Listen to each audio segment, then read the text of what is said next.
Hello students, today we are starting a new chapter that is the fundamental unit of life. और मैं आपको बता दूं class 9th का बायोलॉजी का चैप्टर नंबर 2 है ये। और इस चैप्टर के अंदर हम जो पढ़ेंगे वो हमने लगभग 70% क्लास 8th में कवर कर रखा है, मतलब पढ़ रखा है पहले से ही। क्लास 8th के अंदर एक चैप्टर आता है सेल, और उस चैप्टर के अंदर हमने इस चैप्टर की लगभग 70% चीज़ें कवर कर रखी हैं। तो कह सकते हैं कि थोड़ा सा हमको यहाँ पर रिवीजन करना है और कुछ एडिशनल चीज़ें सीखनी है, और इससे ज़्यादा और कुछ है नहीं है। मतलब चैप्टर हार्ड नहीं है, चैप्टर बहुत सिंपल है अगर आप इसको ढंग से समझेंगे तो यहाँ पर हम बात करेंगे सेल के बारे में। तो जैसा कि सेल के बारे में आपने पढ़ा था पहले भी, मतलब कि प्लांट हो या एनिमल हो, the smallest unit of any living organism is a cell. अच्छा, एक चीज़ और कि इस चैप्टर के अंदर हम क्या क्या चीज़ें कवर करेंगे यहाँ पर लिखी हुई हैं इन फोकस में। मैं आपको एक चीज़ और बता दूं कि अगर आप इस वीडियो को देख रहे हैं, इसको पढ़ रहे हैं, तो एक कॉपी और एक पेन लेके बैठ जाएं और जो इंपॉर्टेंट पॉइंट्स मैं पढ़ा रहा हूँ उनको जो है नोट डाउन करते जाएं। और ये जो है इसका स्क्रीनशॉट लेते जाएं, या फिर मैं इसकी पीडीएफ आपको सेंड कर दूंगा। आप चाहें तो इसकी पीडीएफ मेरे से ले सकते हैं। आपको व्हाट्सएप करना होगा एक नंबर पे, मैं आपको नंबर प्रोवाइड कराऊंगा वीडियो के डिस्क्रिप्शन में। तो स्टूडेंट्स, अभी स्टार्टिंग करते हैं हम सेल के बारे में। तो जैसा कि हमको पता है कि सेल क्या होता है, cell is a smallest unit of any living organism. हम कह सकते हैं कि ह्यूमन बॉडी है हमारी, तो ह्यूमन बॉडी का भी सबसे छोटा पार्ट सेल ही है। और सेल जो होते हैं वो अलग अलग टाइप के होते हैं, muscle cell, skin cell, nerve cell. तो सेल के भी अलग अलग स्ट्रक्चर्स होते हैं, मैं आपको दिखा दूँ। यहाँ पे आप देख पा रहे होंगे blood cells, bone cells, muscle cells, neurons, fat cell, ovum and sperm. ये सारे के सारे जो हैं सेल के स्ट्रक्चर होते हैं, और इन सब के फंक्शंस भी अलग होते हैं।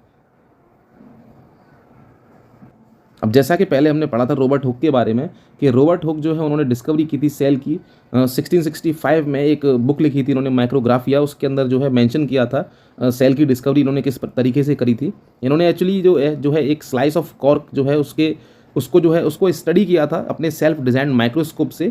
तो वहाँ से इनको मालूम चला था जो है सेल के बारे में। अच्छा, इतना तो हमने पढ़ रखा है इसके बारे में। अब थोड़ा सा हम आपको बता दें कि रॉबर्ट हुक कौन थे और कहाँ के रहने वाले थे। मैं आपको बता दूं, रॉबर्ट हुक जो है एक इंग्लिश साइंटिस्ट थे। स्टूडेंट्स, मैं आपको बता दूं कि जो रॉबर्ट हुक थे इन्होंने स्टडी के फील्ड में काफ़ी सारी चीज़ों में अपनी भूमिका निभाई थी, जैसा कि फिजिक्स में, एस्ट्रोनॉमी में, बायोलॉजी में, या फिर आर्किटेक्चर में। और इसके अलावा मैं आपको बता दूं इनके बारे में कुछ और एडिशनली। 1635 में टाउन ऑफ फ्रेश वाटर नाम की एक जगह है जहाँ पर ये पैदा हुए थे, और बचपन से ही इनको बड़ी क्यूरियोसिटी हुआ करती थी एक्सपेरिमेंट्स करने में। जब ये 13 साल के थे तो इनको लंदन भेज दिया गया था स्कूल में पढ़ने के लिए, जहाँ पर इन्होंने जो है मैथमेटिक्स और साइंस की पढ़ाई करी थी। रॉबर्ट हुक को जो है उनके काम के लिए काफ़ी माना जाता है। और 1665 में इन्होंने एक बुक पब्लिश की थी जिसका नाम था माइक्रोग्राफिया, जिसके अंदर इन्होंने डिटेल्ड ड्राइंग्स दी थी उन चीज़ों की जिनको इन्होंने ऑब्जर्व किया था अपने माइक्रोस्कोप के अंडर। इनकी बुक माइक्रोग्राफिया से काफ़ी मदद मिली, मतलब कि उस बुक की हेल्प से जो है माइक्रोस्कोपी को भी स्टैब्लिश किया गया था। रॉबर्ट हुक ने जो है इंजीनियरिंग के फील्ड में भी काफ़ी सारी अपनी भूमिका निभाई है, जैसे कि हुक्स लॉ जो आप क्लास 11th में पढ़ोगे वो भी रॉबर्ट हुक के द्वारा ही दी गई थी। रॉबर्ट हुक जो है मेंबर भी थे रॉयल सोसाइटी के, जो कि एक ग्रुप था साइंटिस्ट का, जो कि रेगुलरली जो है डिस्कस करते रहते थे नई नई डिस्कवरीज के बारे में। और आपको एक खास बात बता दूं कि इन्होंने सर आइजैक न्यूटन के साथ में भी काम किया है। रॉबर्ट हुक जो है एक आर्किटेक्ट भी थे जिन्होंने डिज़ाइन करी थी काफ़ी सारी बिल्डिंग्स, जिनमें से एक सेंट पॉल्स कैथेड्रल नाम की जगह है जो कि लंदन में है। वो भी इन्होंने ही डिज़ाइन, उसके भी कुछ पार्ट्स इन्होंने ही डिज़ाइन किए थे। स्टूडेंट्स, आज भी काफ़ी सारे साइंटिस्ट हैं जो इनकी इन डिस्कवरीज से इंस्पायर होते हैं और आगे बढ़ने की प्रेरणा रखते हैं। तो ये थी रॉबर्ट हुक के बारे में छोटी सी एक स्टोरी। अब बढ़ते हैं थोड़ा सा आगे। तो मैं आपको बता दूं कि ये रॉबर्ट हुक ने जो है 1665 में जो है एक स्लाइस ऑफ कॉर्क पर एक्सपेरिमेंट किया था अपने सेल्फ डिजाइन माइक्रोस्कोप से। अब मैं आपको बता दूं स्लाइस ऑफ कॉर्क क्या होती है। स्टूडेंट्स, कॉर्क बोलते हैं हम, जो पेड़ की जो छाल होती है उसको कॉर्क बोलते हैं। तो इसके बाद में इन्होंने डिस्कवरी की थी सेल की। स्टूडेंट्स, सेल की डिस्कवरी के टाइम पर इन्होंने जो है काफ़ी सारी चीज़ें देखी। इन्होंने देखा कि जो स्लाइस ऑफ कॉर्क है वो जो है एक हनीकॉम टाइप का स्ट्रक्चर बना रही है, जिसके अंदर छोटे छोटे जो है कंपार्टमेंट्स बनी हुई हैं, मतलब छोटे छोटे जो है रूम टाइप के बने हुए हैं, जिनकी अपनी खुद की वॉल्स भी हैं अलग अलग, मतलब दीवारें भी हैं, छोटी छोटी कंपार्टमेंट। जैसा कि आपने क्लास 8th में अगर एक्सपेरिमेंट किया हो लेबोरेटरी के अंदर, तो आपने देखा होगा अनियन पील के अंदर जो है छोटी छोटी बाउंड्रीज के अंदर छोटी छोटी कंपार्टमेंट्स होती हैं, ठीक है। तो इन्होंने एक हनीकॉम स्ट्रक्चर जो है डिफाइन किया था, वहाँ से जो है उसकी डिस्कवरी की थी। और ये जो हनीकॉम स्ट्रक्चर था, इसके नाम पर ही जो है नाम रखा गया था सेल, क्योंकि सेलुला एक नाम होता है लैटिन वर्ड में। सेलुला जो है हम रूम को बोलते हैं, एक छोटे से कमरे को सेलुला बोलते हैं। और अगर देखा जाए तो इसके अंदर जो हनीकॉम स्ट्रक्चर बन रहा था, जो इन्होंने ऑब्जर्व किया था अपने माइक्रोस्कोप में, उसके अंदर छोटे छोटे रूम्स, छोटे छोटे कंपार्टमेंट्स देखने को मिल रहे थे। तो लैटिन वर्ड में उनको सेलुला नाम दिया गया। सेलुला, सेलुला का मतलब एक रूम, छोटा रूम। तो सेलुला से ये जो है इंग्लिश में इसका नाम सेल रख गया जो है।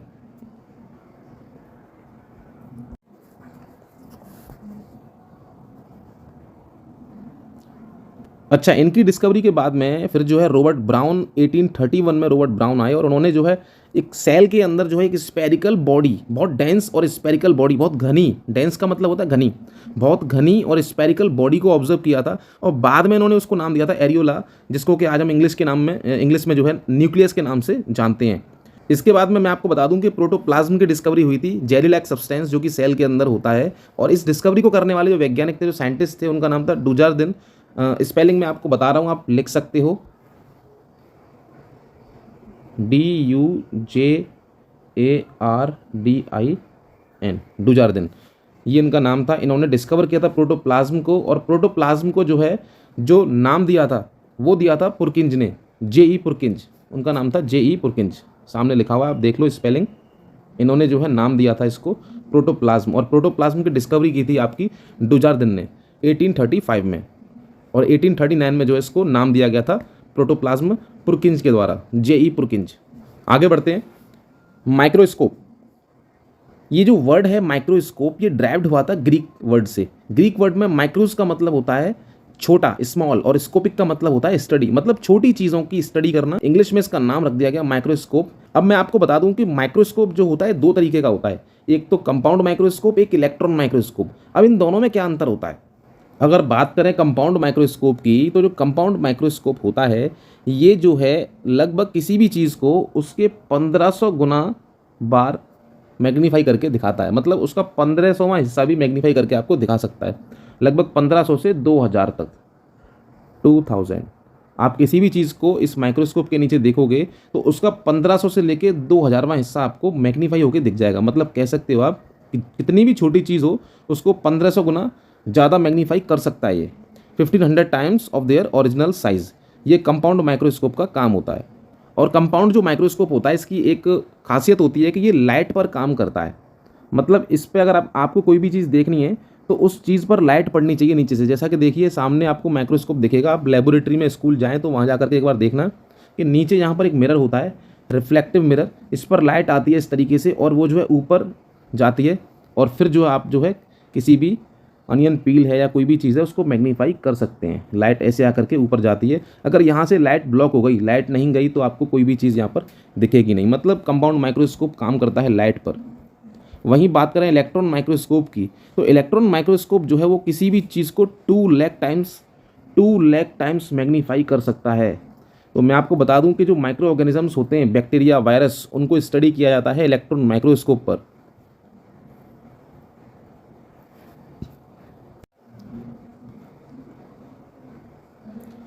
इलेक्ट्रॉन माइक्रोस्कोप को 1932 में नॉल एंड रुस्का के द्वारा इन्वेंट किया गया था। और मैं आपको बता दूं कि इलेक्ट्रॉन माइक्रोस्कोप जो है इलेक्ट्रॉन की बीम्स का यूज़ करता है, जो कि मैग्नेट्स के द्वारा बेंड करी जाती हैं, और उससे जो है मैग्नीफाई करके आपको किसी भी ऑर्गेनिज्म को दिखाता है।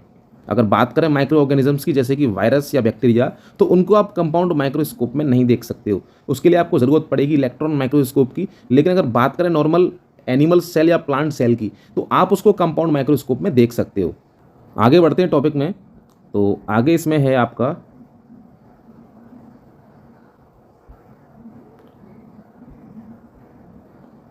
What are living organisms made up of. तो हम कहेंगे यहाँ पर, जैसा कि हमने स्टार्टिंग में आपको बताया था, the bodies of all living organisms are made of cells. मतलब कि कोई भी लिविंग थिंग है उसकी सबसे छोटी यूनिट सेल है। और ये नीचे आपको एक फोटो दिख रहा होगा, ये जो है एक एक्सपेरिमेंट था, रॉबर्ट हुक के द्वारा किया गया था। तो उन्होंने जो अपने माइक्रोस्कोप के अंडर ऑब्जर्व किया था उसकी ड्राइंग उन्होंने अपने हाथ से बनाई थी, उस ड्राइंग का फोटो है ये। आप चाहो तो इसका स्क्रीनशॉट ले लो। Cell is the smallest part of the body of a living organism. It has the capacity to exist independently under suitable conditions and yet perform suitable functions. Hence, it can be termed as unit of life.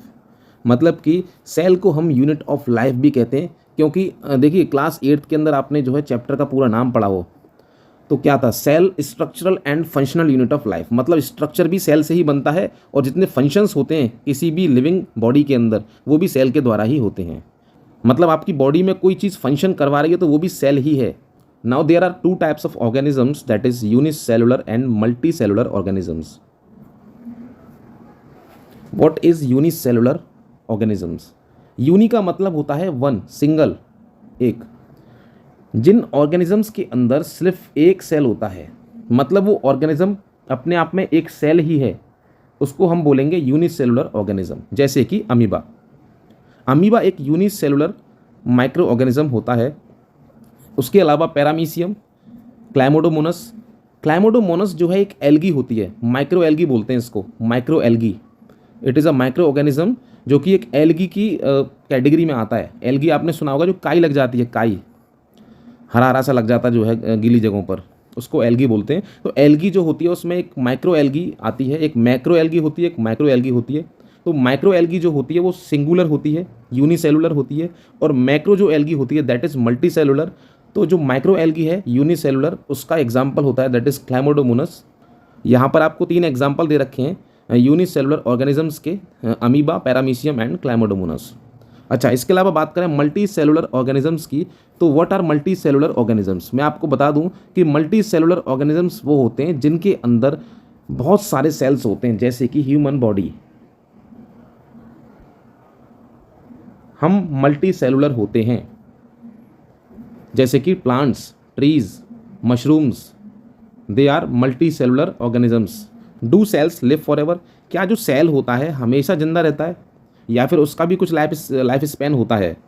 अच्छा, मैं आपको बता दूं कि cell जो हैं हमेशा जिंदे नहीं रहते हैं, इनको भी एक समय पर मरना पड़ता है, लेकिन ये मरते रहते हैं, लेकिन नए सेल्स जो है जर्नेट होते रहते हैं बाय सेल डिवीज़न। और सेल डिवीज़न जो होता है उसमें मदद करता है हमारी एक सेल ऑर्गेनल जिसका नाम होता है सेंट्रोसोम। अब सेंट्रोसोम के बारे में आगे पढ़ेंगे हम, आगे आएगा सेंट्रोसोम इस चैप्टर में, तो हम आपको अच्छी तरीके से बताएंगे कि सेंट्रोसोम क्या करता है। अगर बात करें सेल्स के शेप और साइज़ की, तो यहाँ पर मैं आपको बता दूं कि 2 ऐसे सेल्स होते हैं जो कंटिन्यूसली अपना साइज़ बदलते रहते हैं, उनका फिक्स शेप और साइज़ नहीं होता है। उनको बोलते हैं वाइट ब्लड सेल्स और amoeba. Amoeba is a unicellular micro organism and white blood cell जो है एक कंपोनेंट होता है हमारी बॉडी के अंदर ब्लड का, जिसको कि WBC बोलते हैं। उसका काम होता है डिफेंस मैकेनिज्म प्रोवाइड कराना हमारी बॉडी को, तरह तरह के इन्फेक्शन से बचाना। अगर डिफरेंट सेल्स की बात करी जाए और शेप और साइज़ की बात करी जाए, तो मैं आपको बताऊंगा यहाँ पर कुछ सेल जो हैं रेक्टेंगुलर शेप के होते हैं, कुछ स्क्वायर शेप के होते हैं, कुछ थोड़े लंबे होते हैं, कुछ फ्लैटन होते हैं। तो यहाँ पर जो है डिफरेंट डिफरेंट सेल्स होते हैं, जैसे कि स्किन सेल हो गया, मसल सेल हो गया, फैट सेल हो गया, WBC, RBC, स्पर्म सेल हो गया, नर्व सेल हो गया। तो इन सब के जो शेप और साइज़ होते हैं डिफरेंट होते हैं। आप चाहें तो यहाँ पर देख सकते हैं, डायग्राम्स आपको दे रखे हैं। तो यहाँ पर जो है ये आपको सेल्स के साइज़ दे रखे हैं, अलग अलग साइज़ के सेल्स होते हैं। अब मैं आपको बता दूं यहाँ पर एक नई चीज़ कि जो नर्व सेल होता है ये सबसे लॉन्गेस्ट सेल होता है, सबसे लंबा सेल होता है ह्यूमन बॉडी के अंदर, और इसके साथ में एक टेल लगी होती है। आप देख सकते हो ये जो है ये नर्व सेल है, यहाँ पर ये आपको जो दिख रहा है ये नर्व सेल है। नर्व सेल का काम होता है सिग्नल्स को पहुँचाना बॉडी के अंदर, एक जगह से दूसरी जगह कम्युनिकेशन करना।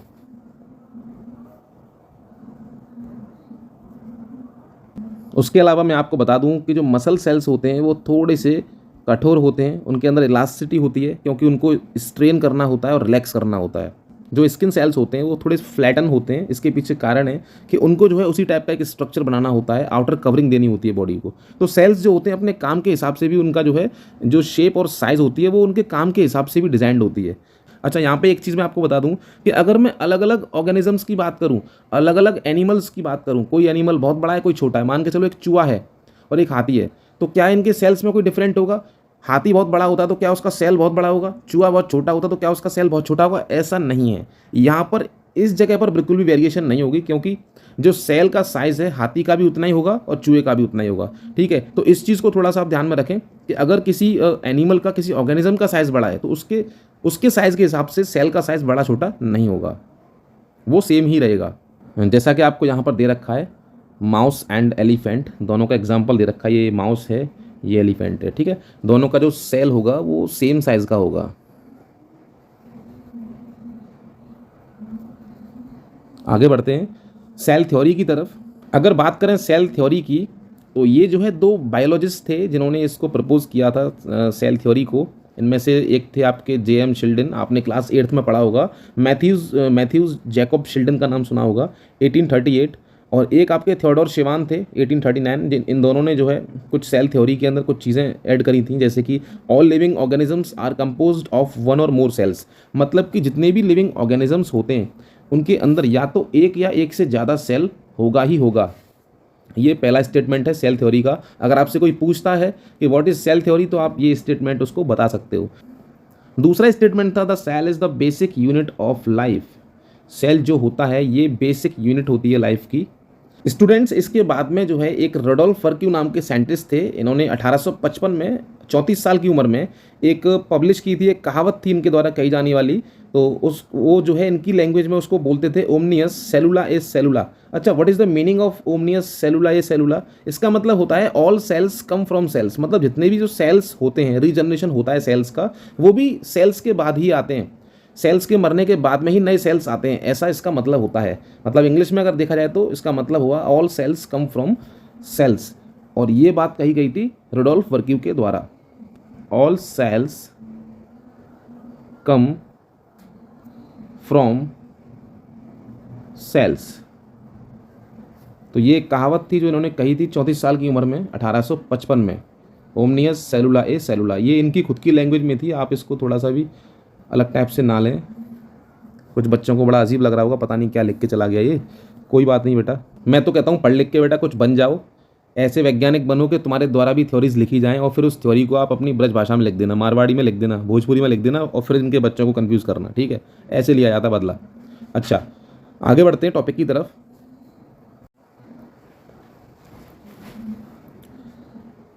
जैसा कि हमने पढ़ा कि यूनिसेलुलर ऑर्गेनिजम्स या मल्टी सेलुलर ऑर्गेनिजम्स के अंदर जो है चीज़ें डिफरेंट होती हैं, शेप, साइज़, काफ़ी सारी चीज़ें हमने पढ़ी। लेकिन इन चीज़ों को अगर मैं अलग रख दूं तो इनके अलग रखने पर जो है कुछ चीज़ें ऐसी होती हैं जो सब सेल्स के अंदर आपको मिलेंगी। कुछ मेन पार्ट्स ऐसे होते हैं जो सब सेल्स के अंदर आपको लगभग देखने को मिलेंगे। जैसे कि नंबर 1 आपका प्लाज्मा मेम्ब्रेन, सेल मेम्ब्रेन, ये आपको हर सेल के अंदर देखने को मिलेगी, प्लाज्मा मेम्ब्रेन और सेल मेम्ब्रेन, ठीक है? ये एक एक्सट्रीमली थिन आउटर बाउंड्री होती है, मतलब कि एक सेल है, मान के चलिए ये आपकी बॉडी का एक सेल है, ठीक है? इस सेल के चारों तरफ एक आउटर कवरिंग होती है, ठीक है? उस आउटर कवरिंग को बोलते हैं प्लाज्मा मेम्ब्रेन या फिर सेल मेम्ब्रेन। ये आपको हर सेल में मिलेगी, अब वो सेल मसल सेल हो या वो स्किन सेल हो या वो कोई सा भी सेल हो, ठीक है? हर सेल के अंदर आपको ये 3 चीज़ कॉमन मिलेंगी। अगला है आपका दैट इज साइटोप्लाज्म। साइटोप्लाज्म होता है सेल के अंदर एक स्ट्रक्चर भरा होता है, जेली टाइप का स्ट्रक्चर, पूरा फिल्ड होता है जेली टाइप के स्ट्रक्चर से, उसको साइटोप्लाज्म बोलते हैं। ये भी आपको हर सेल में मिलेगा। और तीसरी और इंपॉर्टेंट चीज़, हर सेल के अंदर आपको न्यूक्लियस मिलेगा। बीच में एक स्पेरिकल और डेंस, बहुत डेंस और स्पेरिकल एक चीज़ दिखेगी, दैट इज न्यूक्लियस, वो भी आपको हर सेल के अंदर मिलेगा। मतलब ये 3 चीज़ कॉमन है जो आपको हर सेल में देखने को मिलेंगी। अब बात करते हैं प्लाज्मा मेम्ब्रेन या सेल मेम्ब्रेन होती क्या है ये। अच्छा, इन दोनों का नाम एक है, चीज़ एक ही है, मतलब नाम अलग अलग हैं। प्लाज्मा मेम्ब्रेन बोल दो या सेल मेम्ब्रेन बोल दो, एक ही बात है। मतलब फ़ोन कवर पे आप टेम्पर चढ़वा लो, टेम्पर बोल के चढ़वा लो या कांच बोल के चढ़वा लो, बात एक ही है। स्क्रीन प्रोटेक्टर बोल दो या टेम्पर्ड बोल दो, टेम्पर्ड ग्लास, वो चढ़ाएगा वही कांच का ही ग्लास, ठीक है? तो इनका जो है नाम डिफरेंट है, बाकी दोनों चीज़ एक ही हैं। आप प्लाज्मा मेम्ब्रेन भी बोलोगे तब भी वही है, सेल मेम्ब्रेन बोलोगे तब भी वही है। अब ये जो प्लाज्मा मेम्ब्रेन या सेल मेम्ब्रेन होती है, ये जो है हर सेल के बाहर होती है। और मैं आपको बता दूं कि ये जो है काफ़ी जो है छोटी होती है, मतलब 1 मिलीमीटर का 1000वां हिस्सा, इतनी पतली होती है। तो आप लगा सकते हो हिसाब के, आपको दिखेगी नहीं है, माइक्रोस्कोप से ही दिखेगी आपको देखनी हो तो। और ये जो है काफ़ी इलास्टिक होती है और प्लाइबल होती है, मतलब लचीली होती है काफ़ी, ठीक है? लचीली होती है। इसका काम होता है कि कुछ सब्सटेंसेस की एंट्री कराना, ठीक है? कुछ चीज़ों को फ्लो कराना सेल के अंदर बाहर, ठीक है? अब कैसे कराना वो हम देख लेते हैं। अब जैसा कि ह्यूमन बॉडी को गैसेस चाहिए, कार्बन डाइऑक्साइड, ऑक्सीजन, ये सारी चीज़ चाहिए, वाटर भी चाहिए, ठीक है? अब ये जो वाटर है या फिर कार्बन डाइऑक्साइड है या ऑक्सीजन है, ये जाएगी कहाँ पर? जाएगी तो सेल के अंदर। तो फॉर एग्जांपल अगर हम बात करें कि जब CO2 की कंसनट्रेशन अंदर सेल के बढ़ जाती है, ठीक है, तो वो क्या करता है, वो बाहर निकलना स्टार्ट करती है, ठीक है? बाहर निकलना स्टार्ट करती है। और इस निकलने वाले प्रोसेस को हम बोलते हैं डिफ्यूज़न। डिफ्यूज़न में क्या होता है कि जो हायर कंसनट्रेशन होती है, हायर कंसंट्रेशन वाला जो रीजन होता है, वहाँ से लोअर कंसंट्रेशन की तरफ चीज़ें मूव करती हैं। तो जो CO2 गैस होती है वो हायर कंसंट्रेशन से लोअर कंसंट्रेशन की तरफ मूव करना स्टार्ट करती है। तो इस तरीके से जो है सेल के अंदर CO2 गैस का जो है आदान प्रदान होता है। और ये जो है आपके इस प्लाज्मा मेम्ब्रेन के द्वारा ही होता है, प्लाज्मा मेम्ब्रेन के बीच में से ही होता है, आर पार इसमें से, ठीक है? और डिफ्यूज़न प्रोसेस के द्वारा होता है। अच्छा, कोई आपसे पूछे व्हाट इज़ डिफ्यूज़न, तो आपको बताना है when particles move from higher concentration to lower concentration, then this process is known as diffusion. और ऐसे ही सिमिलरली अगर बात करें ऑक्सीजन की, तो जहाँ ऑक्सीजन की जो कंसंट्रेशन होती है वो बाहर ज़्यादा होती है और अंदर कम होती है, तो बाहर से ऑक्सीजन सेल के अंदर जाती है, तो इस प्रोसेस को भी हम डिफ्यूज़न बोलते हैं। डिफ्यूज़न प्रोसेस के द्वारा जो है कार्बन डाइऑक्साइड तो बाहर आती है और ऑक्सीजन अंदर जाती है। जैसे कि मैं आपको दिखाता हूँ, 1 मिनट। मान के चलो ये सेल है, CO2 इसके अंदर है, ठीक है, ऑक्सीजन बाहर है। अब इस सेल को चाहिए ऑक्सीजन, ठीक है, और CO2 इसको बाहर निकालनी है, और CO2 की जो कंसंट्रेशन है बाहर जो है अंदर जो हाई है, और O2 की कंसंट्रेशन बाहर हाई है। तो डिफ्यूज़न प्रोसेस में क्या होता है कि हायर कंसंट्रेशन से लोअर कंसंट्रेशन की तरफ चीज़ें मूव करती हैं। तो CO2 की अंदर हाई है तो ये अंदर से बाहर मूव करेगी, और O2 की अगर बाहर आई है तो ये बाहर से अंदर की तरफ मूव करेगी। तो इस तरीके से CO2 बाहर निकल जाएगी और O2 सेल को मिल जाएगी, ठीक है। तो ये जो है इस तरीके से O2 और CO2 का आदान प्रदान एक सेल के अंदर होता है by the process of diffusion, ठीक है। और ये होता है उसी के द्वारा आपका सेल मेम्ब्रेन के द्वारा, सेल मेम्ब्रेन या फिर प्लाज्मा मेम्ब्रेन।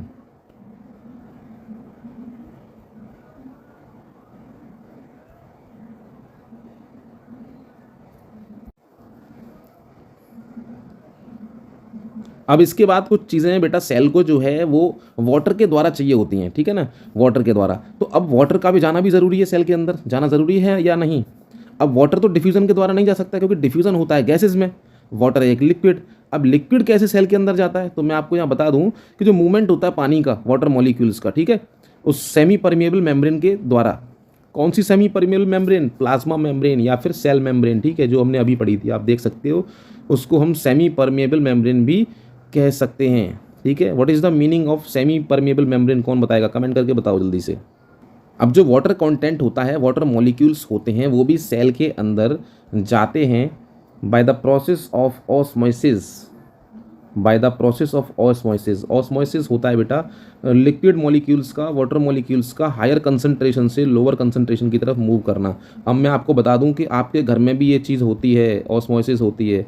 आप जो पानी पीते हो आरओ का, आपने बचपन से सुना होगा आरओ का पानी, RO, what is the meaning of RO, पीते आ रहे हैं लेकिन सर पता नहीं है। आरओ का मतलब होता है रिजर्व ऑस्मोसिस, रिजर्व ऑस्मोसिस करके उस पानी को फिल्टर करना बाय यूजिंग अ मेम्ब्रेन। जो आरओ फिल्टर मशीन होती है उसके अंदर भी मेम्ब्रेन डलती है, उसके अंदर जो प्रोसेस होता है उस पानी को फिल्टर करने वाले को, उस प्रोसेस को भी ऑस्मोसिस बोलते हैं, ठीक है। जिन बच्चों को ऑस्मोसिस के बारे में पहले से पता है वो कमेंट में बताएं व्हाट इज़ ऑस्मोटिक प्रेशर, नया क्वेश्चन आप लोगों के लिए। चलिए आगे बढ़ते हैं। अब जितने भी यूनिसेलुलर फ्रेश वाटर ऑर्गेनिजम्स होते हैं या फिर प्लांट्स होते हैं, वो कैसे वाटर को एब्जॉर्ब करते हैं सॉइल में से, उनकी रूट्स क्या करती हैं ऐसा कि जो सॉइल में से पानी एब्जॉर्ब कर लेती हैं। बच्चों मैं आपको बताऊंगा कि ये जो प्रोसेस है इसको भी ऑस्मोसिस बोलते हैं। मतलब ऑस्मोसिस प्रोसेस के द्वारा ही रूट्स जो हैं वो पानी को एब्जॉर्ब करती हैं। अब आगे मैं आपको एक बात और बता दूं कि जो सेल मेम्ब्रेन होती है या फिर हम प्लाज्मा मेम्ब्रेन कहें, ये काफ़ी फ्लेक्सिबल मेम्ब्रेन होती है और इसकी भी काफ़ी अच्छी भूमिका होती है खाना वगैरह कैप्चर करने में। कुछ यूनिसेलुलर ऑर्गेनिजम्स होते हैं जो अपनी मेम्ब्रेन का यूज़ करते हैं खाने को कैप्चर करने के लिए। अब आपको लग रहा होगा कि पता नहीं खाना कैसे कैप्चर करेगी ये, तो चलिए एग्जाम्पल लेते हैं कि यूनिसेलुलर माइक्रो ऑर्गेनिज्म का, अमीबा का, ठीक है। ये अमीबा है, ठीक है। आपने पढ़ा होगा कि अमीबा जो है सूडोपोडियम करता है, सूडोपोडियम करता है किसके द्वारा, सूडोपोडिया के द्वारा। सूडोपोडिया इसके फॉल्स फीट को बोला जाता है। ये जो फॉल्स फीट ये बना लेता है, अभी 4 है, 5 भी बना सकता है, हो सकता है 3 ही कर दे, ठीक है। तो अमीबा जो है सूडोपोडियम करता है। सूडोपोडियम किस तरीके से करता है कि ये जो है अपने फॉल्स फीट बनाता है और आगे बढ़ता है। इसको जैसे ही कोई फूड पार्टिकल दिखता है तो ये क्या करता है, कुछ इस तरीके से अपना स्ट्रक्चर चेंज कर लेता है, मतलब सूडोपोडियम करते हुए अपना स्ट्रक्चर बदल लेता है, ठीक है। और उस फूड पार्टिकल को अपने अंदर इस तरीके से दबाता चला जाता है। और ये जो बाहर का इसका पार्ट है, अभी हमने पढ़ा था, ये क्या है, that is a plasma membrane. और ये जो प्लाज्मा मेम्ब्रेन है ये हेल्प कर रही है इसकी इस फूड पार्टिकल को दबाने में, ठीक है। और एट लास्ट होता क्या है कि ये जो फूड पार्टिकल है ये इसके बिल्कुल जस्ट अंदर दब जाता है, इस तरीके से, कुछ इस तरीके से फूड पार्टिकल को अपने अंदर वो दबा लेता है और यहाँ से लॉक कर लेता है। लॉक करने के बाद में फिर डाइजेस्टिव एंजाइम्स रिलीज करके फिर जो अपना ये पेट भरता है, ठीक है। और इसी प्रोसेस को बोलते हैं एंडोकाइटोसिस। एंडोकाइटोसिस, कोई आपसे पूछे व्हाट इज एंडोकाइटोसिस, आप देख सकते हो ये लिख रहा है एंडोकाइटोसिस, तो आप कह सकते हो the process in which cell takes in food particles from the outside by engulfing them with its plasma membrane is known as endocytosis, ठीक है। अच्छा चलो आगे बढ़ते हैं इस टॉपिक में। Functions of plasma membrane. Plasma membrane क्या फंक्शंस करती है? सबसे पहला इसका फंक्शन है कि ये एक आउटर बाउंड्री प्रोवाइड करती है सेल को और एक पार्टिकुलर शेप प्रोवाइड करती है सेल को। दूसरा फंक्शन है इसका, ये एक सिलेक्टिवली परमिएबल मेम्ब्रेन की तरह काम करती है, जो कि कुछ मटेरियल्स को एंट्री प्रोवाइड करती है और एग्जिट प्रोवाइड करती है। जैसे कि हमने पढ़ा था, कार्बन डाइऑक्साइड और ऑक्सीजन अंदर बाहर जा रही थी सेल के, और फिर उसके बाद में by the process of diffusion, और उसके बाद में फिर वाटर मॉलिक्यूल्स भी अंदर बाहर जा रहे थे। तो वो जो है ये जो प्लाज्मा मेम्ब्रेन होती है, ये जो है परमिट करती है एंट्री कुछ मटेरियल्स की, ठीक है, जो कि ज़रूरी है। तीसरा इसका फंक्शन है, ये जो है इंटरनल जो इन्वायरमेंट होता है सेल का, उसको मेंटेन करके रखती है एक डिजायर्ड स्टेट में। अंदर का जो इन्वायरमेंट है, क्योंकि बाहर की चीज़ों से कनेक्ट नहीं होता अंदर का, तो वो जो है डिजायर्ड स्टेट में मेंटेन रहता है।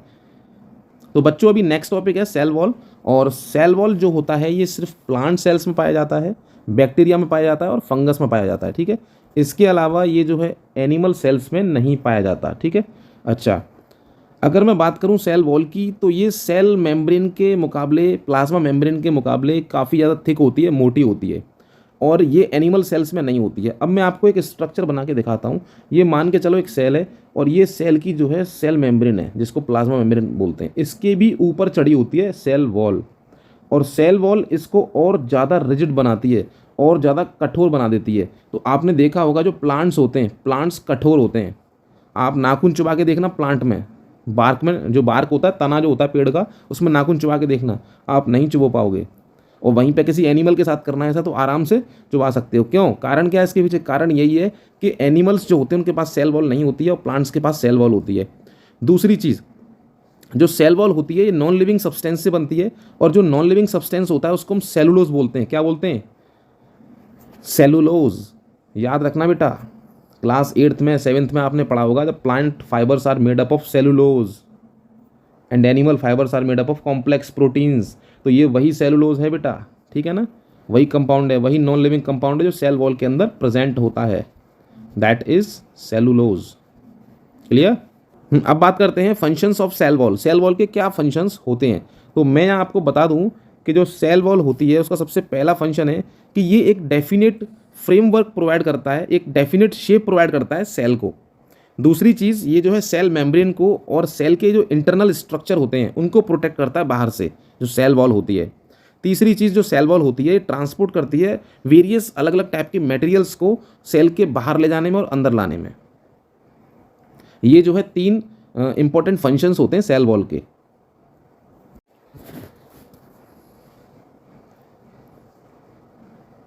Now the next topic that is nucleus.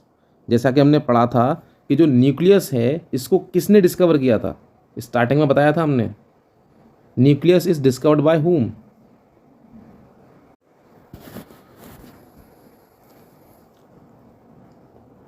Nucleus को किसने डिस्कवर किया था? कुछ बच्चे भूल चुके हैं, मैं चलो आपको दिखा देता हूं कि अभी हमने पढ़ा था कि न्यूक्लियस को डिस्कवर किसने किया था। Who discover nucleus? देखो ये रहा सामने, रॉबर्ट ब्राउन इन 1831। इन्होंने ऑब्जर्व किया था एक स्पेरिकल बॉडी जिसको नाम दिया था एरियोला, जिसको कि आज की डेट में न्यूक्लियस के नाम से जानते हैं, ठीक है। तो रॉबर्ट ब्राउन ने डिस्कवर किया था न्यूक्लियस, और हम पढ़ रहे हैं न्यूक्लियस के बारे में। तो चलिए स्टार्ट करते हैं। What is nucleus?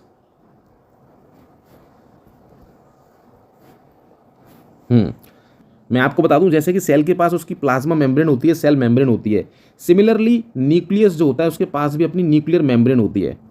अच्छा, मैं आपको दिखाता हूं, ये देखो सामने, that is nuclear membrane. Nucleus के पास भी अपनी न्यूक्लियर मेम्ब्रेन होती है, और इसके अंदर काफ़ी सारे पोर्स होते हैं। पोर्स का मतलब छेद, छोटे छोटे छेद जो दिखाई नहीं देते, लेकिन उनके अंदर से चीज़ें अंदर बाहर जा सकती हैं। जैसे कि सेल के अंदर एक जेली लाइक स्ट्रक्चर होता है साइटोप्लाज्म, ऐसे ही न्यूक्लियस के अंदर भी जेली लाइक स्ट्रक्चर होता है, that is nucleoplasm. Class 8th में भी आपने पढ़ा होगा, आप देख सकते हो, that is nucleoplasm, that is nucleoplasm. ये क्रोमेटिन थ्रेड्स हैं, इनके बारे में भी पढ़ेंगे हम। ये न्यूक्लियस है, न्यूक्लियस के अंदर भी एक छोटा सा न्यूक्लियस टाइप का दिखता है, छोटा छोटा डार्क, ये न्यूक्लियर मेम्ब्रेन है, and that is ribosome. Ribosome attach होते हैं एंडोप्लाज्मिक रेटिकुलम के साथ में, और इन सब चीज़ों के बारे में अभी हम पढ़ेंगे, क्योंकि these all are cell organelles. Now अब हम पढ़ेंगे न्यूक्लियस के बारे में थोड़ा सा। तो जैसा कि मैंने आपको बताया कि न्यूक्लियस जो होता है इसके ऊपर न्यूक्लियर मेम्ब्रेन होती है, जस्ट लाइक सेल मेम्ब्रेन, और न्यूक्लियस होता है इसके अंदर, न्यूक्लियोप्लाज्म होता है, क्रोमेटिन थ्रेड्स होते हैं, राइबोसोम्स होते हैं और एंडोप्लाज्मिक रेटिकुलम होता है। अब मैं आपको बता दूं यहाँ पर कि सबसे मेन जो कंपोनेंट है न्यूक्लियस के, उनमें सबसे पहला आता है दैट इज क्रोमेटिन मटेरियल। अच्छा, ये क्रोमेटिन मटेरियल क्या होता है? What is chromatin material? तो आपको मैं बता दूं कि जो क्रोमेटिन मटेरियल होता है, इसी के अंदर होते हैं आपके क्रोमोसोम्स, डीएनए, जीन्स, जो भी आप पढ़ते हो क्लास 8th में आपने पढ़ा था, वो सारी चीज़ें इसी के अंदर होती हैं। हम स्टेप बाय स्टेप देखेंगे। तो आप यहाँ पे देख पा रहे होंगे कि ये छोटा सा एक जाला टाइप का आपको यहाँ पे दिख रहा होगा, है ना? ये जाला सा बना हुआ अंदर दिख रहा होगा, है ना? ये एक अलग टाइप का सा, इसी को बोलते हैं क्रोमेटिन मटेरियल। और इस क्रोमेटिन मटेरियल के अंदर से रॉड लाइक शेप के स्ट्रक्चर्स छोटे छोटे डिवाइड हो जाते हैं, छोटे छोटे स्ट्रक्चर डिवाइड हो जाते हैं, उनको बोलते हैं हम क्रोमोसोम्स। क्रोमोसोम्स,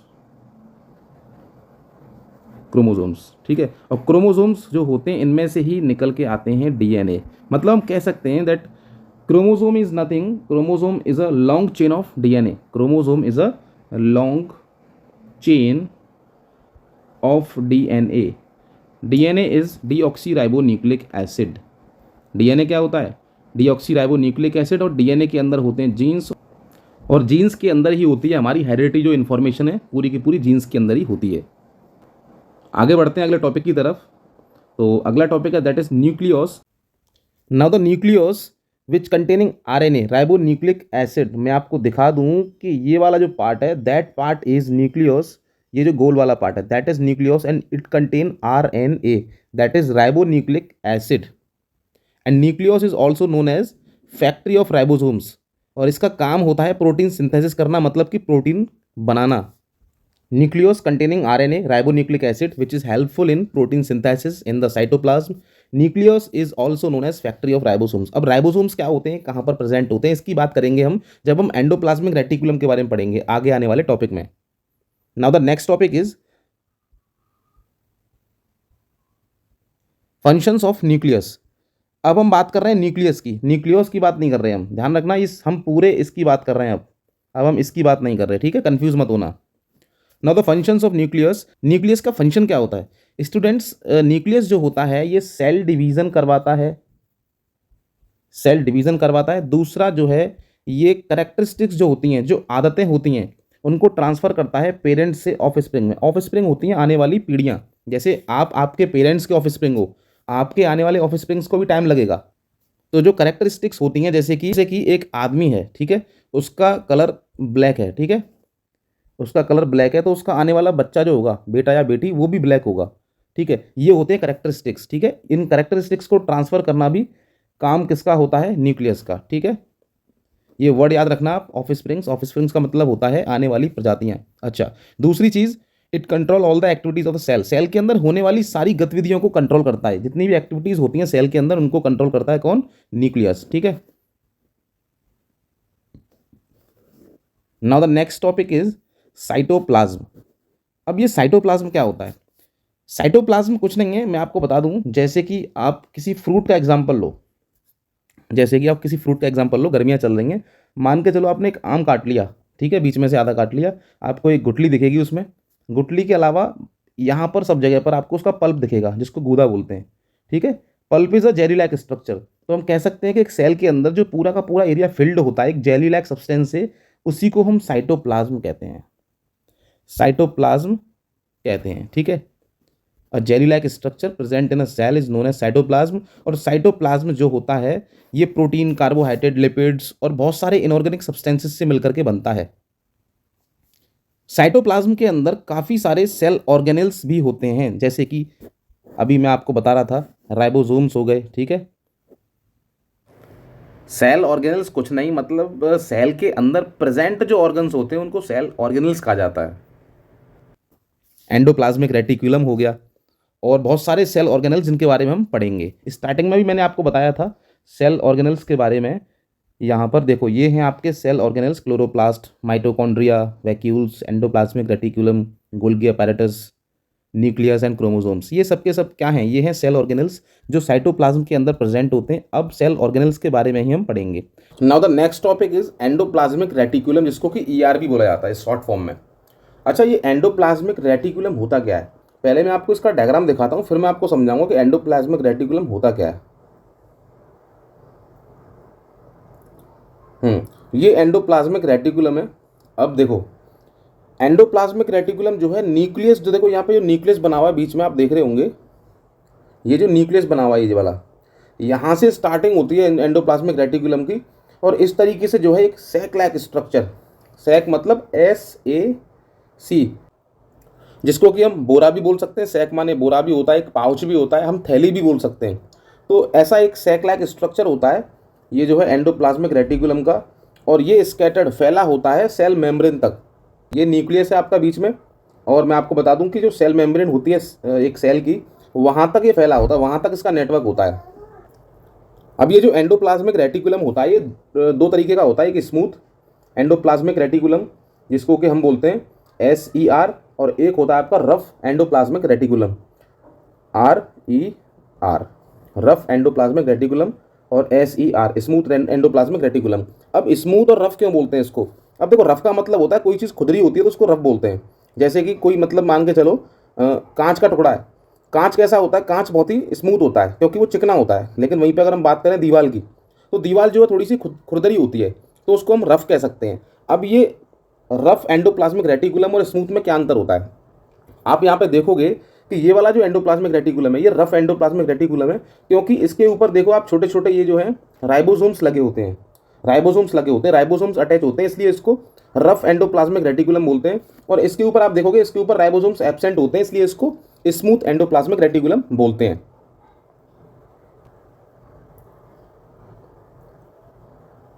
वैसे इसके अंदर जो है ये आपको डॉट डॉट दिखा रखे हैं, बट ये छोटे छोटे हेयर लाइक प्रोजेक्शंस होते हैं। मैं आपको बता दूं कि जो राइबोसोम्स होते हैं, ये डॉट डॉट जो आपको दिखा रखे हैं राइबोसोम्स होते हैं, इनका काम होता है प्रोटीन का सिंथेसिस करना, मतलब प्रोटीन को बनाना। तो हम कह सकते हैं कि जो प्रोटीन बनता है वो एंडोप्लाज्मिक रेटिकुलम के अंदर राइबोसोम्स के द्वारा सिंथेसिस होता है एक सेल के अंदर। अब बात करते हैं एंडोप्लाज्मिक रेटिकुलम के फंक्शंस के बारे में। तो एंडोप्लाज्मिक रेटिकुलम जो होता है, इसमें आप एक बार देखो पढ़ के क्या लिखा हुआ है। Endoplasmic reticulum, rough endoplasmic reticulum RER, synthesis proteins because the ribosomes attached to it are the sites of protein synthesis। और सेकंड फंक्शन की अगर बात करें इसके, तो इसका सेकंड फंक्शन होता है that smooth endoplasmic reticulum secretes organic molecules called lipids। The proteins and lipids secreted by RER and SER are helping in building the cell membrane। इनके द्वारा जो लिपिड्स सीक्रेट होती हैं दोनों एंडोप्लाज्मिक रेटिकुलम के द्वारा, इनकी मदद से जो है सेल मेम्ब्रेन बनती है एक सेल के अंदर। एंडोप्लाज्मिक रेटिकुलम की वजह से बहुत सारे बायोकेमिकल रिएक्शंस भी होते हैं एक सेल के अंदर। दूसरी चीज़, बहुत सारी मेटाबॉलिक एक्टिविटीज़ भी एंडोप्लाज्मिक रेटिकुलम की वजह से ही हो पाती हैं सेल के अंदर। और तीसरी चीज़, ये एक इंटरनल सपोर्ट प्रोवाइड करता है। मैं आपको दिखा दूं जिसको कि मैट्रिक्स बोलते हैं। अब ये मैट्रिक्स क्या होती है मैं आपको दिखाता हूँ, एक minute.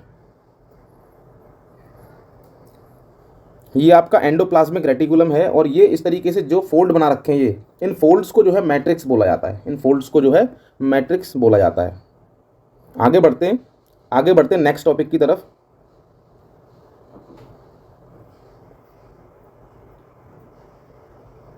The next topic is ribosomes. जैसा कि मैं आपको बता चुका हूं कि राइबोसोम्स जो होते हैं वो एंडोप्लाज्मिक रेटिकुलम के साथ में अटैच होते हैं, रफ एंडोप्लाज्मिक रेटिकुलम के साथ में। और राइबोसोम्स जो होते हैं इनका काम होता है प्रोटीन सिंथेसिस करना। और राइबोसोम्स के जो मेन कंस्टिट्यूएंट्स होते हैं वो RNA, राइबोन्यूक्लिक एसिड और प्रोटीन होते हैं। चलते हैं नेक्स्ट टॉपिक की तरफ, which is Golgi bodies, which is also known as Golgi complex और गोल्गी अपैरेटस।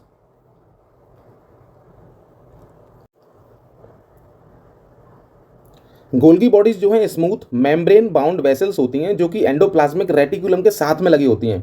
और सबसे पहली बार गोल्गी बॉडीज को जो है कैमिलियो गोल्गी नाम के एक साइंटिस्ट थे, उन्होंने डिस्कवर किया था, डिस्क्राइब किया था 1897 में। गोल्गी बॉडीज के अंदर बहुत सारे फ्लैटेंड सैक्स होते हैं। देखो फ्लैटेंड सैक्स का मतलब क्या हो गया, मतलब कि फ्लैट का मतलब एकदम सीधा, सैक का मतलब पाउच, बोरा, कोई थैली। बहुत सारे जो है फ्लैटेंड सैक्स होते हैं इसके अंदर, ठीक है। अच्छा, एक और चीज़ मैं आपको बताऊं, गोल्गी बॉडीज़ जो होती हैं, जो हायर प्लांट्स होते हैं, जो बड़े प्लांट्स होते हैं, उनके अंदर गोल्गी बॉडीज़, हम कह सकते हैं गोल्गी बॉडीज़ एब्सेंट होती हैं, जिनको कि डिक्टोसोम्स के नाम से जाना जाता है। जो गोल्गी बॉडीज़ होती हैं हायर प्लांट्स में, उनको डिक्टोसोम्स के नाम से जाना जाता है, उनको गोल्गी बॉडीज़ नहीं कहते हैं। ये आपको दे रखा है स्ट्रक्चर गोल्गी बॉडीज़ का। अब बात करते हैं functions of Golgi bodies. Golgi bodies का मेन फंक्शन होता है ये जो है मॉडिफिकेशन, पैकिंग और डिस्पैचिंग का काम करती हैं सेल के अंदर। अब किस चीज़ का मॉडिफिकेशन करती हैं ये, किस चीज़ की डिस्पैचिंग करती हैं, उसकी बात कर लेते हैं। जो मटेरियल्स एंडोप्लाज्मिक रेटिकुलम के अंदर सिंथेसाइज होते हैं, मतलब कि जो चीज़ें बनती हैं एंडोप्लाज्मिक रेटिकुलम के अंदर, उनकी पैकिंग, मॉडिफिकेशन और डिस्पैचिंग का काम गोल्गी बॉडीज़ करती हैं सेल के अंदर और बाहर। They are also involve in the formation of lysosomes and peroxisomes. Lysosomes और प्रोक्सीसोम्स की जो फॉर्मेशन होती है इसमें भी गोल्गी बॉडीज़ इन्वॉल्व होती हैं। अच्छा, एक और फंक्शन और मेन फंक्शन इसका मैं आपको बताता हूँ कि गोल्गी बॉडीज़ के अंदर जो है कॉम्प्लेक्स जो शुगर्स होती हैं वो बनाई जाती हैं सिंपल शुगर्स से। In some cases complex sugars are made from simple sugars in this organelle. ये कुछ इंपॉर्टेंट पॉइंट्स हैं तो इनको याद रखना आप लोग जो है। चलते हैं नेक्स्ट टॉपिक की तरफ विच इज़ लाइजोसोम्स। अच्छा, एक चीज़ मैं आपको बता दूं यहाँ पर, Golgi bodies are not found in mammalian red blood cells and prokaryotic cells. Question आ जाता है तो यहाँ से क्वेश्चंस बहुत आते हैं, कि ऐसी कौन सी चीज़ें जिसके अंदर गोल्गी बॉडीज प्रेजेंट नहीं होती हैं। तो वो होते हैं mammalian red blood cells and prokaryotic sales. अब बात करते हैं लाइजोसोम्स की। तो लाइजोसोम्स क्या होते हैं? लाइजोसोम्स की जो खोज है वो डी डुवे ने 1955 में की थी। एक साइंटिस्ट थे जिनका नाम था डी डुवे, DUVE। लिख लेना, कॉपी लेके बैठे हो तो, ठीक है। लाइसोसोम्स जो होते हैं ये हाइड्रोलाइटिक एंजाइम्स बैग बोले जाते हैं। हाइड्रोलाइटिक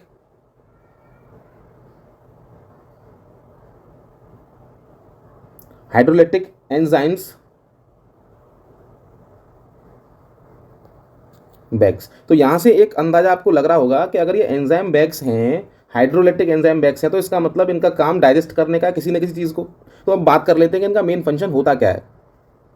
लाइसोसोम्स जो होते हैं ये गोल जैसे डाइजेस्टिव एंजाइम से भरी हुई थैलियाँ होती हैं, मतलब कह सकते हैं भरे हुए बैग्स होते हैं, और ये यूकैरियोटिक सेल्स में पाए जाते हैं। अब इनका काम क्या होता है, सबसे पहले हम देख लेते हैं। Lysosomes keep the cell clean by digesting any foreign material and eating up any worn out cell organelles. मतलब इसका ये है कि कोई भी फॉरेन मटेरियल, फॉरेन का मतलब बाहर से आई कोई भी चीज़ जो आपकी बॉडी के लिए हानिकारक हो सकती है, आपके सेल में घुस के उसको बहुत ज़्यादा हार्म कर सकती है, उनको जो है डाइजेस्ट करने का काम करते हैं लाइसोसोम्स, मतलब उनको खत्म करने का काम करते हैं लाइसोसोम्स, ठीक है। They also catch bacteria, food and old organelles and also break them into smaller pieces and digest them, hence from garbage disposal system of a cell. कह सकते हैं कि कोई भी एक ऐसा ऑर्गेनल है सेल का जो डेड हो चुका है, जो किसी काम का नहीं है, नुकसानदायक है सेल के लिए, उसको भी डाइजेस्ट करते हैं, उसको भी खत्म करते हैं लाइसोसोम्स। लाइसोसोम्स को जो है सोसाइटल बैग्स भी बोला जाता है सेल के, क्योंकि ये जो है पूरे के पूरे सेल को भी जो है डाइजेस्ट कर सकते हैं। अब बात करते हैं कि लाइसोसोम्स कहाँ नहीं मिलते। या मैं आपको बता दूं कि लाइसोसोम्स जो होते हैं वो मैमेलियन सेल्स, प्लांट सेल्स और प्रोकार्योटिक सेल्स में नहीं मिलते हैं। लाइसोसोम्स के बाद में अगली कैटेगरी आती है, दैट आर प्रोक्सीसोम्स। अब ये क्या होते हैं, इनकी बात कर लेते हैं। लाइसोसोम्स के बारे में तो आपने पहले भी सुना होगा, लेकिन पेरोक्सीसोम्स के बारे में आपने पहले नहीं सुना है, तो थोड़ा सा डिटेल में मैं आपको इसके बारे में बताऊंगा। जो खाना हम खाते हैं, पचने के बाद जब वो खाना हमारी ब्लड स्ट्रीम में जाता है, तो ब्लड स्ट्रीम से वो सेल के अंदर जाता है, तो छोटे छोटे हिस्सों में उसके टुकड़े हो जाते हैं। उसको तोड़ने का काम या किसी भी सेल के पुराने ऑर्गेनल को खत्म करने का काम जो है ये लाइसोसोम का होता है। अच्छा, ठीक लाइसोसोम की तरह ही ये प्रोक्सीसोम्स होते हैं। ये हमारे सेल के अंदर जो लिपिड होती है उसकी बाई लेयर से मिलके बनते हैं। इसका काम होता है हमारे सेल के अंदर फैटी एसिड को डिग्रेड करना। इसी की मदद से फैटी एसिड को कोलेस्ट्रॉल में भी चेंज किया जाता है। मैं आपको एक बात बता दूं कि फैटी एसिड और अमीनो एसिड को ये ऑक्सीडाइज कर देते हैं एक एंजाइम से, जिस एंजाइम का नाम होता है ऑक्सीडेज एंजाइम, और चेंज कर देते हैं हाइड्रोजन परऑक्साइड में। अच्छा, हाइड्रोजन परऑक्साइड जो होती है ये सेल के लिए थोड़ी घातक होती है, तो इसको भी जो है सेल से बाहर निकालने का काम भी प्रोक्सीसोम्स ही करते हैं। अच्छा, प्रोक्सीसोम्स के अंदर एक कैटालिस नाम का एंजाइम होता है जो हाइड्रोजन परऑक्साइड को तोड़ के हाइड्रोजन एंड ऑक्सीजन में बदल देता है और हमारे सेल को डिटॉक्स करने का काम करता है। और इसी की तरह एक और ऑर्गेनल होता है जिसको कि प्रोटीसोसोम बोलते हैं, जिसका नाम एक प्रोटीन के ऊपर रखा गया क्योंकि ये प्रोटीन से ही बनता है। ये भी एक ऑर्गेनल है जो डैमेज जो प्रोटीन होती है सेल के अंदर, जो कि बीमारी बन सकती है, उसको डिग्रेड करने का काम करता है। मतलब कह सकते हैं कि ये दोनों ऑर्गेनल्स हमारे सेल के अंदर सफाई का काम करते हैं, मतलब डिटॉक्स करते हैं हमारे सेल्स को।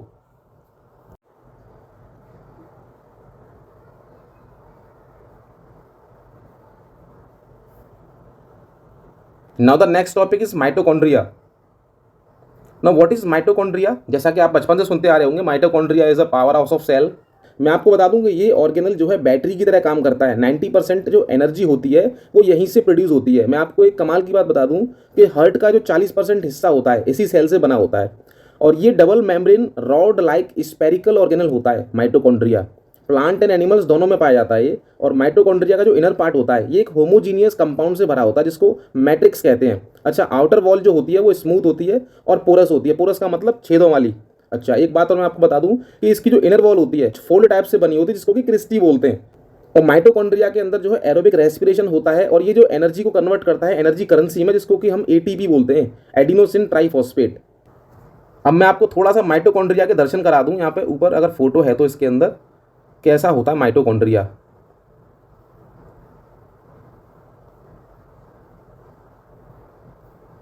ये रहा माइटोकॉन्ड्रिया, आप देख सकते हो ये माइटोकॉन्ड्रिया होता है, रॉड शेप लाइक स्ट्रक्चर, ये होता है माइटोकॉन्ड्रिया। इसके अंदर एरोबिक रेस्पिरेशन होता है और इसकी जो इनर वॉल होती है उसको क्रिस्टे बोलते हैं। ये जो इनर वॉल है इसकी दैट इज क्रिस्टी। अच्छा, एक कमाल की बात बता दूं मैं आपको कि माइटोकॉन्ड्रिया जो होता है इसके पास खुद का डीएनए होता है जिसकी वजह से, अच्छा, खुद का डीएनए और राइबोसोम्स होते हैं जिसकी वजह से ये जो है अपनी खुद की प्रोटीन्स बना सकता है। और ये जो है एनर्जी को एटीपी के फॉर्म में स्टोर करता है। आपसे कोई पूछे व्हाट इज एटीपी तो बताना कि ATP is the energy currency of cell और एटीपी की फुल फॉर्म होती है adenosine triphosphate. Now the next topic is centrosome. अब बात कर लेते हैं सेंट्रोसोम्स की। सेंट्रोसोम्स क्या होते हैं? सेंट्रोसोम एक ऐसा सेल ऑर्गेनल होता है जो सेल डिवीजन के दौरान नजर आता है। ये दो परपेंडिकुलर सेंट्रियोल से बना होता है जिनमें एक डॉटर सेंट्रियोल होता है और एक मदर सेंट्रियोल होता है। अच्छा, daughter centriole and mother centriole दोनों के दोनों इंटरकनेक्ट होते हैं कुछ फाइबर्स से। चलो मैं इसके दर्शन कराता हूँ आपको थोड़ा सा ऊपर चल के कि सेंट्रियोल्स होते कैसे हैं। देखो, आप देख सकते हैं ये आपस में दोनों अटैच हैं और ये आपको सेंट्रोसोम के अंदर देखने को मिलेंगे। एक डॉटर सेंट्रियोल है, एक मदर सेंट्रियोल है, ये रहे।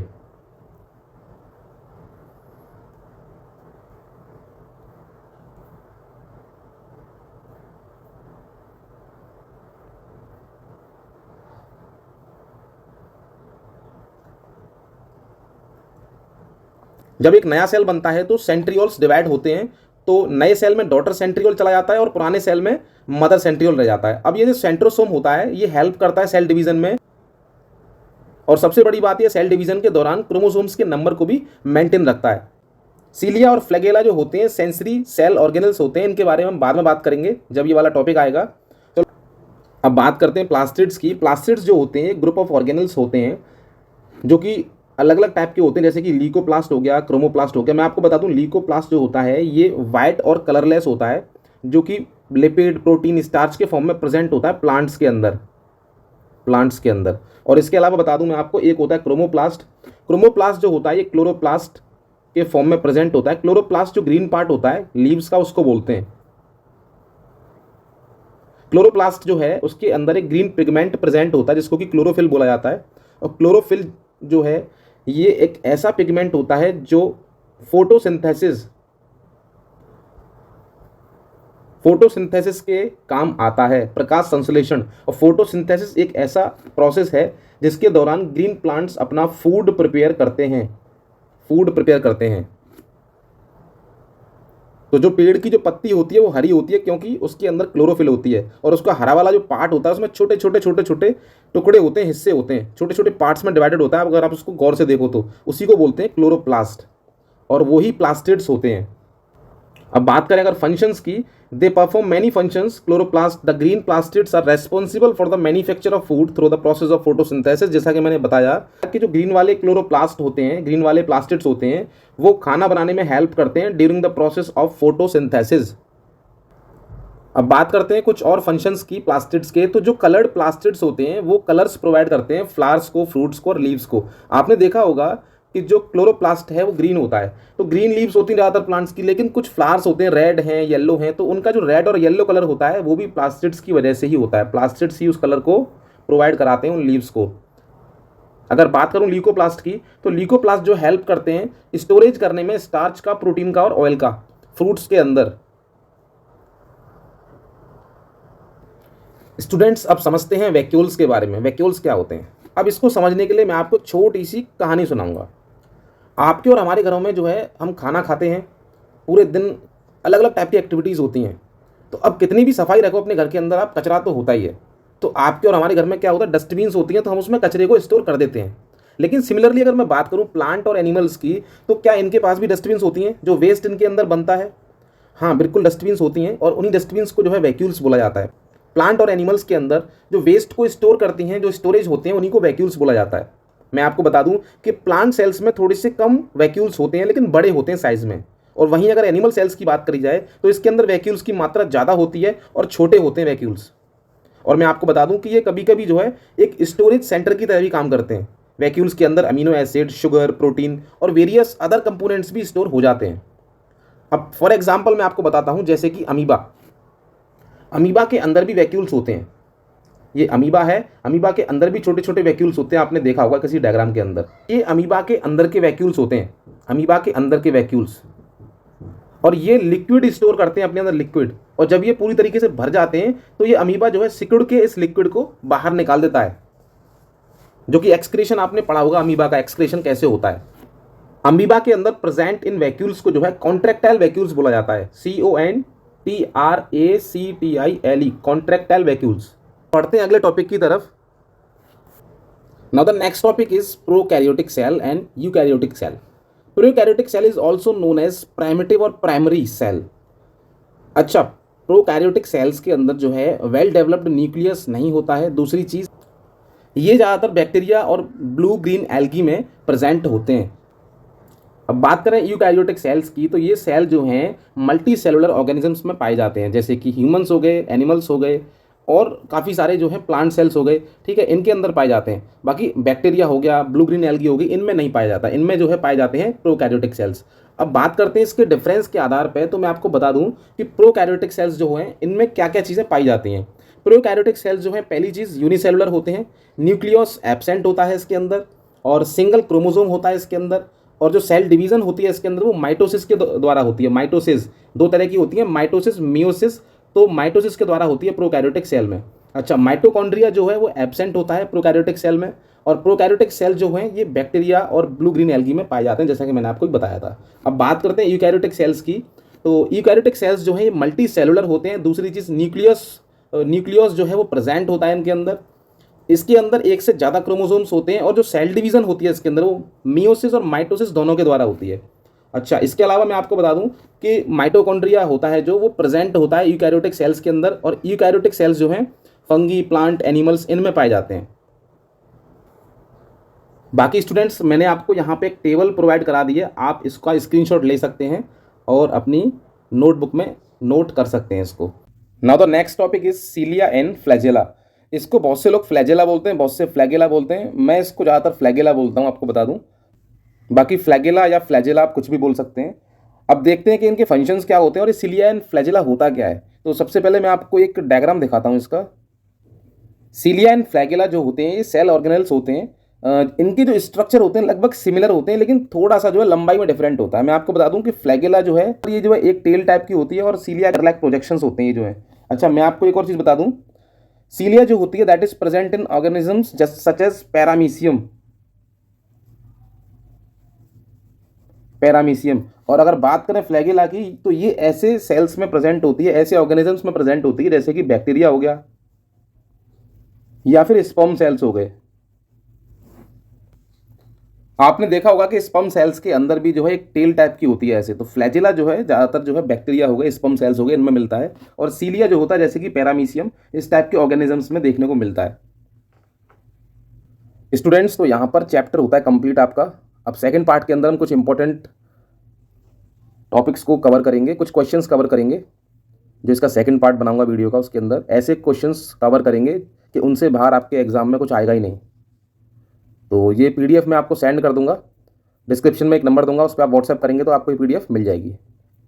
बाकी आपको कैसा लगा चैप्टर, समझ में आया हो चैप्टर, तो इसको शेयर करें वीडियो को, और लाइक करें, कमेंट करके अपना ओपिनियन दें। और दूसरी चीज़, अगर आप नए हैं चैनल पर तो सब्सक्राइब करना ना भूलें। Best of luck, God bless you students, जय हिंद।